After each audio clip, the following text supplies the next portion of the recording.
ご視聴ありがとうございます。ももかんと申します。今回は、楊春光のビジュアルについて学術的に完全解説をしていきます。皆さん明けましておめでとうございます。春光ちゃんと新年をしっかり祝っていきましょう。このチャンネルでは今後も推しの差をすっきり理解できる動画たくさん作りますから、ぜひ高評価とチャンネル登録よろしくお願いします。こちらは本動画に関する注意点です。気になる方は一時停止してご覧ください。今回はこのような流れで解説を進めていきます。まずは春光の3サイズと体型についてです。バストウエストヒップの大きさをキャラクターの美しさから長さを計測して第2近似して求めました。楊春光のバストはトップが73センチ、アンダーが57センチの F カップとなっております。カップサイズ的には雅クラスの安定感を誇りつつも、オルペイスやイブリンのような暴力的な質量にも迫る勢いとなってます。またバストの単純な大きさにより近いトップの長さだけを見てみますと、エレンとかリンくらいの大きさになっています。なんとか支えきれる夢の最大値を保っているという感じです。ここでバストの形を正面と側面から見ていきましょう。女性のバストの正面の形は9種類に分かれることが知られています。春光のバストの正面の形に最も近いのはラウンドで全体的に丸い感じです。丸みを帯びたシルエットでありつつも、服の圧力によって中心部がやや直線状になっておりますからね。こちらから弾力感も表すという高等テクニックが使われております。また横から見た形には大きく6種類あります。春光のバストの側面の形に最も近いのは釣り鐘型で重力に従った下へのずっしり感が特徴です。リンと比較してみましても、この重力の恩恵を受けている感覚は頭一つ抜けてるかなという感じです。さらに乳房はビーチコを境に上下で黄金比45対55になってます。春光はだいたい45対53で黄金比に結構近い形状になってます。上も下もボリューミーでありつつも、この完璧に近いバランスという感じですね。一般に美しい胸の条件は正面から見て丸いラウンド型、横から見て半球からお椀型、そして上下の比率が黄金比であることとされています。春光を見ますと、理論上の美しさを一定満たしつつも個性も大事にしているという素晴らしいバランス感覚を保っております。続きましてウエストヒップ体型見ていきます。ウエストは53センチでヒップは74センチでした。ウエストヒップ比率は一般的に 0.7 ぐらいが理想で、お尻の方が大きいのがいいとされています。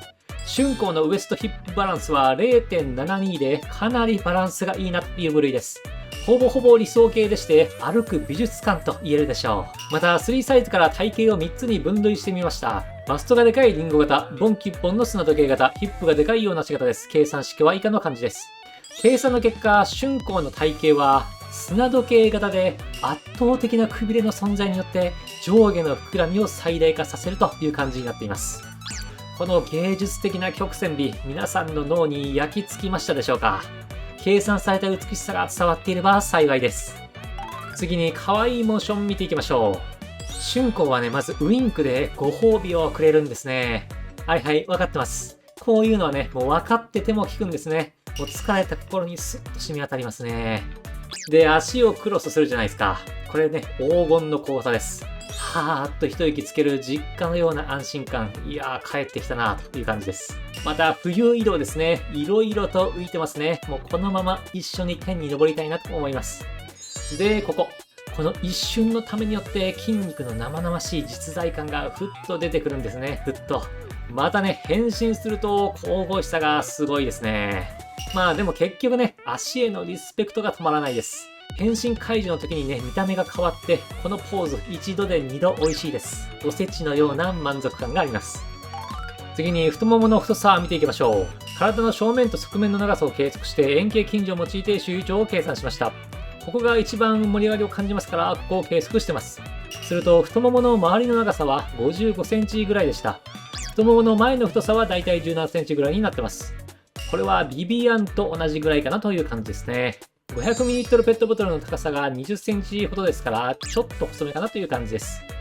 繊細なんですけど、しっかり肉を感じさせるような質量感です。細すぎず重力に抗いすぎない。頑張って削ったというよりは元からこうですという自然さを感じます。ではお尻のラインを見ていきましょう。ライン測定のために体を横から撮影してお尻のラインを数式化してます。すると落ち着いた程よいカーブタイプだなということが分かってまいりました。こちらの直線より約 17% ほど膨らんでおりまして、ふわっと立ち上がり、スーッと滑走して落ちていく。上品で安定感のあるヒップラインと言えそうです。次にこの体型が織りなす歩行の美しさを見ていきましょう。まずね、全体がちゃんと揺れてるんですね。でも注目はそこではない。真ん中の実りが揺れるのはまあわかる。わかるけども、このお腹ね、微妙にプルプルしてるんですね。ちゃんと柔らかいというのがですね、全身から伝わってくるような動きになってるんですね。つまり何が言いたいかと言いますと、正月キャラは一味違うということです。次に全体的な服装と露出度、露出箇所を見ていきましょう。服装全体のテーマは神聖な免罪符といった感じでしょう。まず見てください、ここ。くびれの後ろに大きな尻尾がありますからね。この尻尾との対比によってくびれの曲線が主役になっているわけです。また白の服がずるいですね。露出が長髪じゃなくて儀式に見えてくるんですね。この服によってね、見てもいいですよと許可が出されている感じです。もはや眼福でございます。またこの足にある赤い模様ですね。布によって全体が一気に見えることはない、チラチラ見えている感じ。隠されるとつい追いかけたくなってしまいます。また肩と足はかなり出しているんですが、腕はなんとなく隠しています。この引き算で肌の白さが余計に浮くんですね。全部出すよりも刺さる。煩悩を狙撃してくる計算されたギルティと言えるでしょう。ここで露出度計算のため医学で使われる肌面積計算の方法を編集して使います。すると全体の露出度は 56% ぐらいかなという感じです。服でしっかり隠れている部位としてはお腹ぐらいかなという感じでしょうか。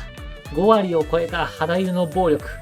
これぞ科学の力で証明された法的限界ギリギリの芸術でございます。次に体重を推定してみましょう。前半で調べた体の各部位について基準より太いか細いかでざっくり計算しております。春婚の身長は公式によると162センチということですから、ここから体重を計算してみましょう。こちら超概算ですから注意です。計算の結果、春婚の体重は服を除いて約 48kg ぐらいかなという感じです。身長161センチぐらいの女性の標準体重はだいたい 58kg ぐらいですから、結構軽めだねという感じです。春婚はですね、カップ的にはかなりあるものの、実数としては控えめですからね、バストとウエストの周りが基準より細くなっているという感じです。次に顔と髪を見ていきましょう。まず、ほっぺが少しふっくらで顎が小さいんでね、第一印象は柔らかそうになります。でも目は大きく赤くて目尻が少し上がってます。ここでね、可愛いけど気が強そうが同時に出るわけですね。また、口だけうっすら笑っている感じがありますから、余裕があるという色っぽさも作っています。髪は茶色と黒っぽい色の2色ありますから、表と裏の野生みたいな二面性が際立ちます。また、赤い結びや白い帯できちんと感を出すことによって、この野生をルールで抑えているというような組み合わせになっていまして、このキャラっぽさが一発で出てくる素晴らしいデザインになっております。次に髪の毛の柔らかさを見ていきましょう。計算は髪をバネ質量計と仮定しまして硬さを算出しております。するとこの長い部分は乾いたタオルを折る時の感触かなという感じです。超ふわふわというよりはむしろしなやかにさらっと落ちるような感じになっております。いや、春婚の髪はですね、非常に長いですから、初夢はぜひこの髪の上で寝てみたいものですね。